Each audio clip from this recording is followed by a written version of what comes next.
ప్రజా కాంగ్రెస్ వారాంతపు సమావేశానికి ఇచ్చేసినటువంటి పార్టీ సెక్యులర్స్ అందరికీ నా ప్రత్యేక ధన్యవాదాలు.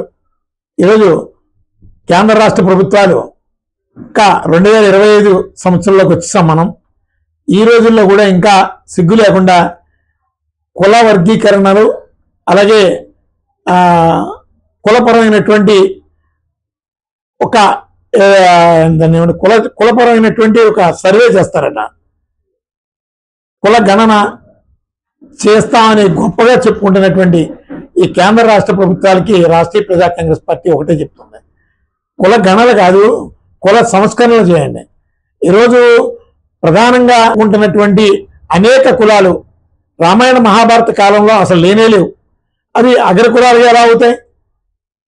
ఇప్పుడున్నటువంటి ఎస్సీస్లో చాలా వరకు కూడా ఆది కాలంలో చక్రవర్తులుగా ఒక గొప్ప ఉన్నతమైనటువంటి జీవితాలని అనుభవించినటువంటి వాళ్ళు ఈరోజు అంటరానివాడిగా, అలాగే అంబేద్కర్ని కూడా అంటరానివాడిగా, ఇలా బీసీలో చాలా కమ్యూనిటీస్ కొన్ని చిన్న చిన్న కమ్యూనిటీస్గా ఇలాంటి ఒక బలవంతపు ఒక ఎజెండాని ప్రజల్లో రుద్దుతున్నారు.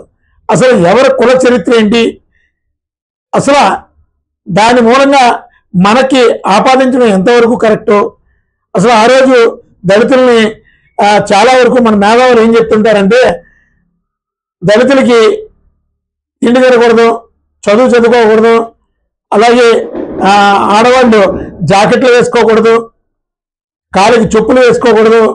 నిజంగా వాళ్ళందరూ దళితులు అని ఏ చరిత్రలో ఉందో, ఏ గ్రంథంలో ఉందో, ఇప్పుడున్నటువంటి సోకాళ్ళు మేధావులు ఎవరైనా పలానా గ్రంథంలో ఉందని నాకు చూపించమనండి, వాళ్ళందరికీ నేను ఓపెన్ చేయాలని లేనటువంటి ఒక చరిత్రని ఉంది అని తరతరాలుగా మనకి ఎప్పుడు కూడా బ్రిటిష్ కాలం నాటి చరిత్ర, ఆ బ్రిటిష్ కాలం నాటి ముందు చరిత్ర, 10,000 సంవత్సరాల క్రితం చరిత్రని బయట తీయమనండి, ఆ చరిత్రలో ఉన్నటువంటి వాస్తవాల్ని మనకి చెప్పమనండి.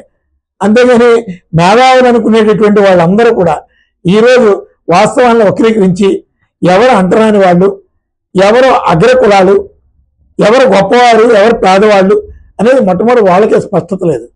అంబేద్కర్ కూడా అంటరాని వాడు అని ఇప్పుడున్నటువంటి మేధావులు అందరూ చెప్తున్నారు. అంబేద్కర్ అంటరాని వాడికి ఎప్పుడు బతకలేదు. అసలు బతికినటువంటి బ్రతుకు ప్రజలకు తెలియజేయండి. నేను ఒక అభూత కల్పనని కొన్ని దశాబ్దాల పాటు అబద్ధాన్ని నిజం చేసేటటువంటి ప్రక్రియ ఈరోజు దళితుల్లో చాలామంది, అలాగే బీసీల్లో చాలామంది, అలాగే అగ్రకులాలుగా ఉంటున్నటువంటి వాళ్ళు చాలామంది ఈరోజు పేదలు ఉన్నారు. వాళ్ళ కుటుంబాలు, వాళ్ళ పిల్లలు మనం చిన్నవాళ్ళమేమో, అసలు పెద్దవాడు ఎవడో తెలియదు. ఏ చరిత్ర ఆధారంగా గొప్ప కులం అని నిర్ణయానికి రావాలో ఎవరికీ తెలియదు. మన చరిత్రలో ఇంకా ఘోరమైనటువంటి పరిస్థితులు ఏంటంటే, కొంతమంది మేధావులు, కుల మేధావులు బ్రాహ్మలో దళితుల్ని చాలా ఇబ్బందులకు గురి చేశారు, బ్రాహ్మలో చాలా అవమానాలకు గురి చేశారంటారు. అసలు రామాయణ మహాభారత కాలాల్లో బ్రాహ్మలు ఎక్కడ ఉన్నారో ఒకసారి ఈ సోకాలు మేధావులను చూపించమనండి.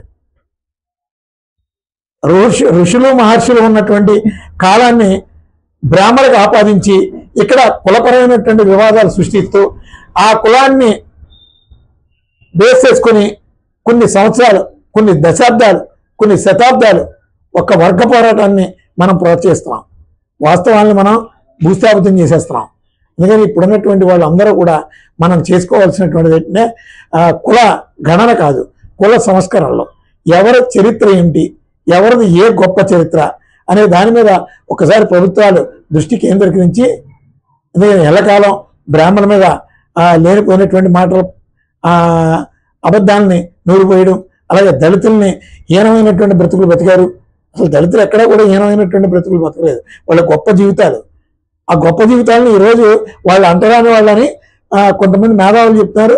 ఆ మేధావులు చెప్తున్నటువంటి కొంతమంది నడిపిస్తున్నారు. వాస్తవానికి ఈరోజు అగ్ర కులాలుగా ఉన్నటువంటి వాళ్ళు చాలా కులాలు ఈరోజు అంటరాని కులాలు. ఒకప్పుడు అసలు రామాయణ మహాభారత కాలంలో ఇప్పుడు అగ్ర కులాలుగా చలామణి అవుతున్నటువంటి వాళ్ళలో 2 కులాలు ఉన్నాయి. ఆ 2 కులాలే ఆ రోజు ఉన్నాయి. ఈరోజు అగ్ర కులాలుగా చెప్పుకునేటటువంటి ఏ కులానికి అర్హత ఉంది? అందుకని ఈరోజు 2025 సంవత్సరంలో ఉన్నాం. మనం సమానత్వాన్ని మనం ప్రోత్సహించాలి. అందరూ సమానమే. ఇక్కడ ఎవరు అంటరాని వాళ్ళు లేరు. అంటరాని అనే పదాన్ని పేదరికమైనటువంటి ఒక వ్యవస్థని ఒక రాష్ట్రీయ ప్రజా కాంగ్రెస్ పార్టీయే సాధించి చూపించగలదు. అందుకని ఇప్పుడున్నటువంటి వాళ్ళందరూ కూడా, దళితులందరూ కూడా చాలా గొప్ప జీవితాలు, గొప్ప కుటుంబాలు, మీరెవరో అంటరాని వాళ్ళు కాదు అని మీకు మీరు నిర్ణయించుకొని ఈ సోకాళ్ళు పెద్ద మనుషులు చెప్తున్నటువంటి కూడా అబద్ధాలు, నేను గొప్పవాడిని, నేను చాలా ఉన్నతమైనటువంటి కుటుంబాల్లో పుట్టాను అనే ఒక ఆలోచన మీ మైండ్లో పెట్టుకోండి. మీ బిడ్డలకు చెప్పండి. మీ బిడ్డలకి వాళ్ళు చెబుతారు.